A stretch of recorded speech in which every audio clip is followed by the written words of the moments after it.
Allahu Akbar.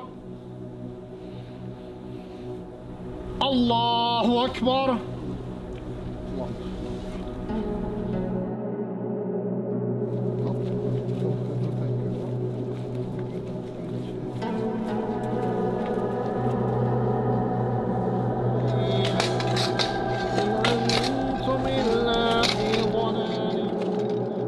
Nasz brat, nasz człowiek w drodze umarł na naszej ziemi dlatego, że szukał czegoś lepszego dla siebie, dla swojej rodziny, chciał im pomóc.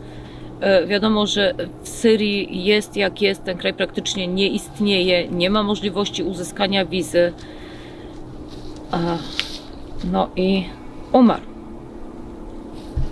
Chciał zapewnić swojej rodzinie, swoim dzieciom byt, chciał zapewnić lepszą przyszłość, przede wszystkim życie, bo kraj targany wojną nie gwarantuje tego życia. I umarł. Zostawił w bólu żonę, zostawił w bólu dzieci, zostawił w bólu mamę, tatę, wujków. On jest już w niebie, my czekamy. Natomiast w tym kraju, w którym my jesteśmy, gdzie spoczęły jego zwłoki, spoczęło jego ciało, coś musi się zmienić. To jest kolejny pogrzeb tutaj, to jest kolejna ceremonia, w której uczestniczymy my, nie ma całej rodziny. To jest kolejna niepotrzebna śmierć. I biorąc właśnie to wszystko pod uwagę, nie tylko na nas powinno to spoczywać, tak? To nasze państwo jako kraj powinien zapewnić bezpieczeństwo ludziom, którzy znajdują się w zagrożeniu życia, w zagrożeniu zdrowia i przestrzegać prawa międzynarodowego. Nie narażać ludzi na niepotrzebną śmierć, nie narażać dzieci na utratę rodziców, rodzin na utratę krewnych. Chciałoby się powiedzieć dużo więcej, natomiast rodzina jest w ciężkim bólu, w ciężkim szoku i nie chcą, aby mówić za dużo. Chcą zostać z tym bólem praktycznie sami. To my jesteśmy z nimi, ale oni jednak chcą ten ból przetrawić sami w sobie. Odszedł człowiek.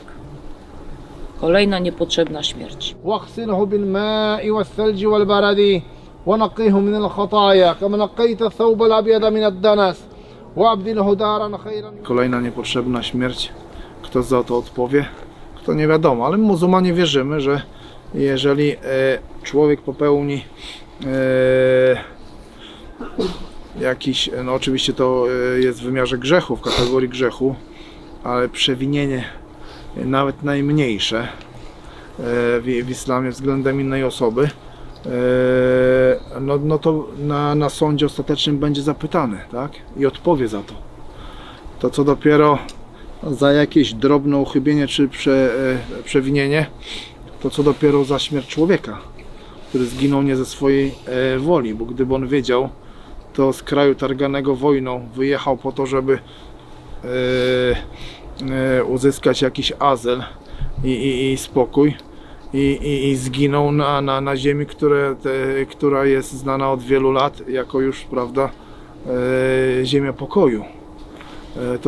To ciężkie czasy. Miał taką na pewno nadzieję nasz brat Muhammad, że wyruszy, dając oczywiście jakieś zapewnienie dla członków swojej rodziny, tak jak tutaj Państwu wspomniałem, miał żonę i dzieci, rodziców, a gdyby nawet nie udał mu się ten plan, to jak zwykle komuś się nie uda, no to wraca do swojej rodziny, rzecz jasna, tak?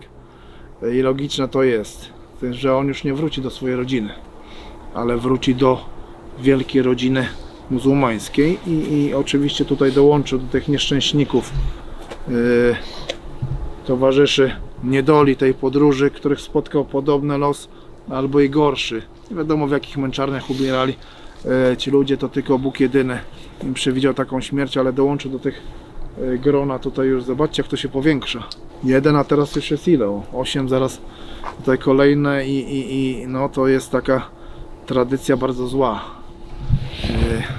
Nie chcemy jej tutaj, żeby więcej się ona że tak powiem, miała miejsce, ale to my nie jesteśmy kowalem losu. To Bóg daje i On wybiera ziemię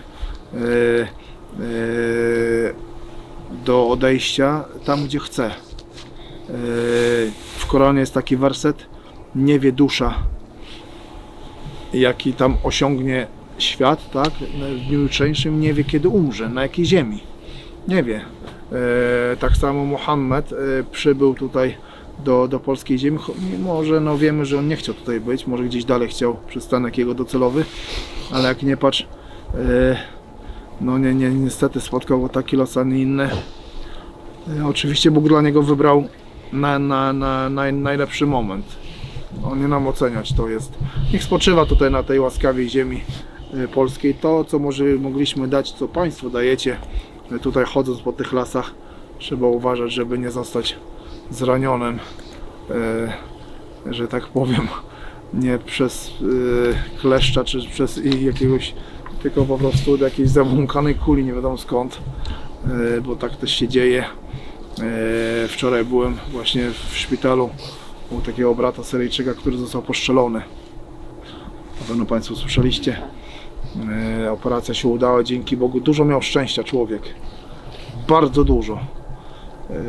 Oczywiście winny powinien ponieść karę i to bardzo, bardzo dotkliwą za taki czyn. No to niedopuszczalne, żeby tak traktować ludzi, no ale jak nie patrz, to go spotkało. Aby jak najmniej, mówię, tych incydentów było na polskiej ziemi. Dziękuję bardzo, że Państwo przybyliście tutaj, za tą Waszą wytrwałość no to taka jest zajęcie bardzo ciężkie. Czasy ciężkie są i zajęcie nie jest łatwe.